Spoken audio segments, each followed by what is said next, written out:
Hello everyone, this time in the series in part 3 of the speedrun from 1000 to 2000. It was a very good speedrun. I could explain the middle game, the second game we played.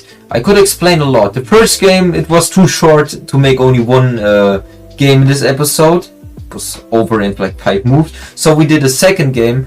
And as said, in the second game you can learn a lot. It was a middle game and there were very typical beginner mistakes that my opponent made. And this is also how you can look for ideas, and this is how you can punish them. So let's start right into it.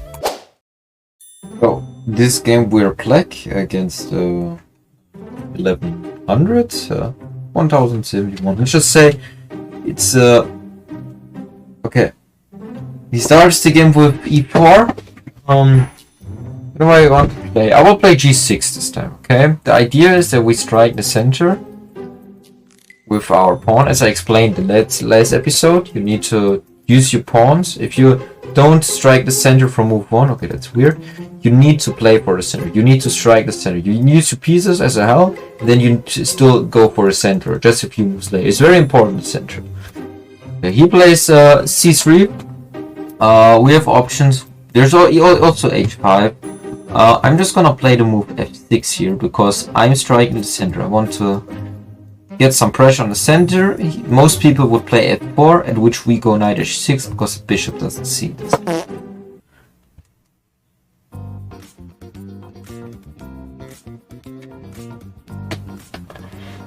I mean, there's not much to explain, right? Free bishop. Okay. Just resigns.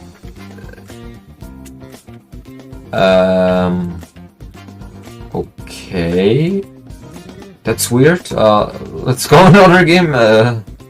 Okay, we can't have it like this. Okay, well, let's go g6 again. Another chance. Let's go bishop g7, and as said, we go look at the center of our pieces. We go c6. I like the c6 variation with d5 because we're helping strike the center. And now I like this move. You see this move, this bishop on c8. It is very bad. You have almost all my pawns. I will even play a6 and e6 at some point, and this bishop is dead. All my pawns are on the light square. So what I like to do is to go bishop g4, pin the knight to the queen, and trade off. So there's queen b3, which is a bit tricky, but it's also not that big of a problem. So we can take and then go e6. We can go e6, we might run into queen b3, but yeah, queen b3 is a bit annoying, I'm not gonna lie. Because the problem with queen b3 is just that if we go knight d7, he can move the bishop and try to trap our bishop. So I'm gonna take and go e6 now. You need to be very careful that you're not running some queen b3, because you might get your bishop through after the knight moves, and if you take the knight, then he can take this pawn and hit your rook. I'll show and analyze after the game what I mean. So let's go knight e7. Knight e7. You see our center is strong, our pawn is good defended. He castles, we castle as well. Getting our king out of the center is very important. So our ideas. So he plays the move b3. What we need to notice is what is the move doing. It's used to guard the knight. So what it looks like an option is to move c5 here, where he can't take because this would drop the knight. After c5, I'm thinking about pawn takes and pawn takes. If knight takes, then we just win. So pawn takes, and has to guard this somehow. This looks very comfortable, and then we can play like knight c6 after c5. Also queen a5 might be an option, but then he plays bishop b2. So I would just say we will play this move c5 here, a bit tricky. If he takes, we can either play pawn takes or knight takes, both are good. Because after knight takes, and there's still no pawn takes because we dropped the rook. Okay, he goes to place the move bishop b2. It's a bit tricky because the problem is after pawn takes, bishop takes. He can move the knight and we are trading bishops, and then I lose this bishop and all my... You see these dark squares, they are very weak. So we can also play like... we can take and then play knight c6. He would probably play like knight e2 and this is fine. Then we can play knight f5. and get more pressure. I don't want to get my bishop traded off, so yeah, let's do that. Let's take, and then go knight c6. We get our knight into the middle. Our knight, we're developing the last piece. As said, you want to give every piece in your position one move, and we're getting pressure, so he takes back. So as said, probably taking the pawn is also totally fine. I just don't like that after knight d1 we are trading our bishops, and yeah, then I have like I might have some dark square problems. But what we can do is play knight c6 here. We get some pressure on the pawn, and he can't go knight b5 because we can just create a6, kick the knight out, take the pawn, and his only real option is knight e2, which he does. So I think we're still winning pawn, because we can take on d4, and after the pawn or bishop takes, our queen also sees the pawn, and then we have 3 defenders. The same problem also is just that we get our strong piece traded off. What we also can do is play the move queen b6. We attack this pawn, we attack this. He can't take. It also looks good, it's also fine. We can also take and then go queen b6, but there might be rook b1. So I pick either we go queen b6 or we go take. So let me think. So pawn takes, knight takes, bishop takes, rook d1, queen b6. Should be fine for me. Also, we can go queen b4. Okay, let's go queen b6. I like queen b6. If you push, we can just take. I hope we're not running in some getting trapped. I don't think so. No, we can probably just take. Yeah. Okay. No, we can't. Oh shit. So he won't see c5. I think c5 is a bit tricky, because if after takes, it's suddenly not so easy to get the queen out. Probably like queen b5, and then there's still bishop c3. Okay, he guards like this, which should be a mistake. So again, we can just take the pawn. Totally fine.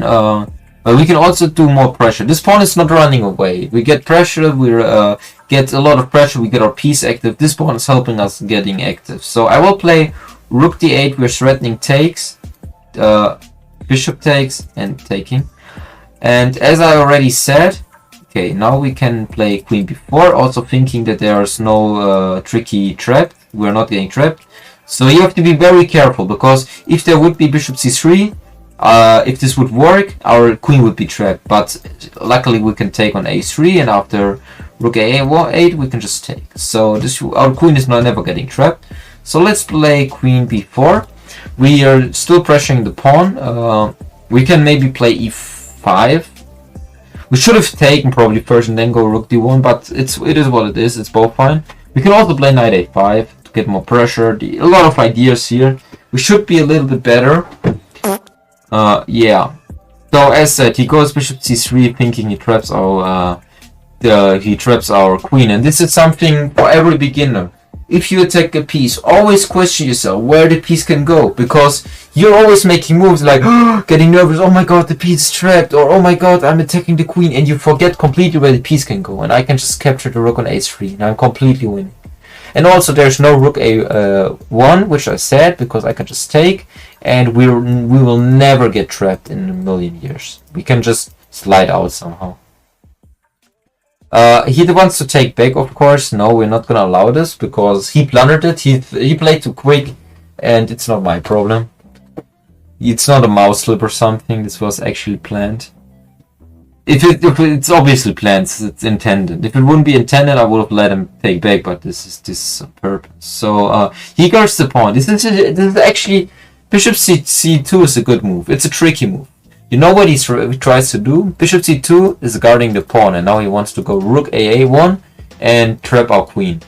What we can do is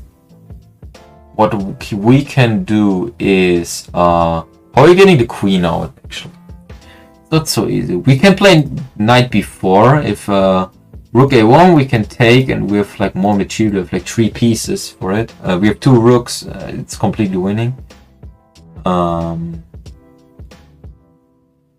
So knight b4 looks like a move. What else can we do?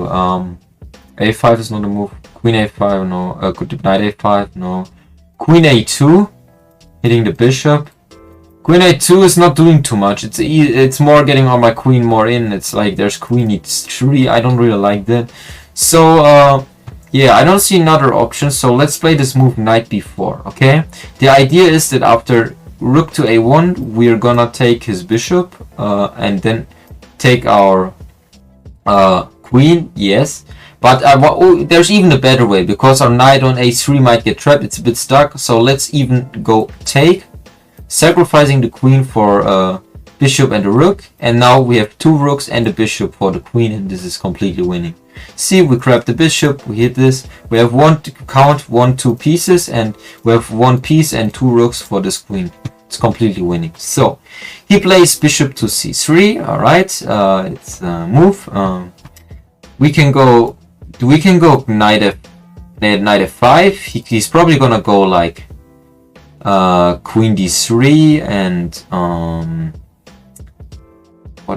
what? We're almost trapped. So I would say let's go a5 just to get. It's not beautiful, but we have to do it because we get our knight trapped otherwise. I played a5 because I want a square on b4 for my knight, because he was threatening queen to d3, which is trapping our knight, and there's nothing we can do. And if we play, as I said, if we play knight f5, there's still this, because we are 3 times on this pawn, but it's also 3 times defended, so we would lose material if we take. Because that's very important, you always try to understand the opponent idea. You see, every move my opponent has an idea. You see, queen d3 was his full point, and now we can go out. And after take, of course, our pawns are double, it's weak, but also you need to see that you have knight c6, you can guard, you get pressure, and you just have a great knight on c6. So after we saw all of this, he can play like queen d2, and as I said, we can, yeah. He goes there. This is interesting. So if you go knight c6, he can take with a tempo. I don't like this. But what we can do is play this move knight to f5. If he takes this pawn, we can probably guard this pawn. Probably I would play like rook d7, trying to guard the pawn. And if he takes this one, this would even be a mistake, because we can kick out and then take. He doesn't do this, unfortunately. So how do we get our pieces active? We can create the passed pawn with e5 after take. But I would just say first let's do it simple and just guard the pawn with rook a b8. We need to be careful, because there's a 4 on this one pawn. If he gets these 2 connected, it might be a bit scary, but we will probably just reroute the knight back and be completely fine. Also, if e5 is an idea. Okay, he kicks our knight out. This is logical. We can. There is knight h4 as well, with the idea of giving the check. But then our knight has no real future. Huh? Yeah, I think it's better to go back and put the knight on c6. Also, I need to speed up a little. I'm very slow right now. Okay, we get knight f4. It's not threatening anything, but I think this is losing a pawn, because we have knight c6 and we are forking the queen and the pawn. And next move, you can take the, you can just take the pawn and be completely fine, right? You see, it's not that hard to beat these people. This guy is for 1200. You have to give him credit. He's playing quite good. He hung the rook, but after, like, he's fighting back. He's not getting destroyed in 5 moves or something. But you see, it's not that hard. You just have to play logical moves. You need to understand the opponent idea. You saw how we sacked the queen. We had to see that his idea with bishop c2 was to play rook a1 and trap our queen in the corner. And yeah, we can just take with the knight. Now we are threatening a fork. We're threatening this pawn, and this is over. This is pretty much over. There's no way he gets counterplay. Our king is totally safe by the bishop, by the pawns. There's we have the fianchetto bishop, and yeah, this should be very easy to win. Yeah, he plays the move b4, but unfortunately forgets that we have knight f3, forking the queen forking the king, and he resigns. Okay. Yeah, let's jump into the analyze. So, welcome to the analyze. So the first game, there wasn't really anything to talk about. It was, okay, I mean, I don't know what he did. He has to be drunk or something, even for 1200. But yeah, we can look at the second game, which was better. Okay, so let's see. We played this opening that I told you, and yes, exactly. Bishop g4 is usually a mistake, which because there's this move Queen b3, and it's quite annoying to really do, because after here, yeah, you're losing that pawn, and you need to sacrifice it. I like this. I don't really would say I like this, but I think it's fine for me.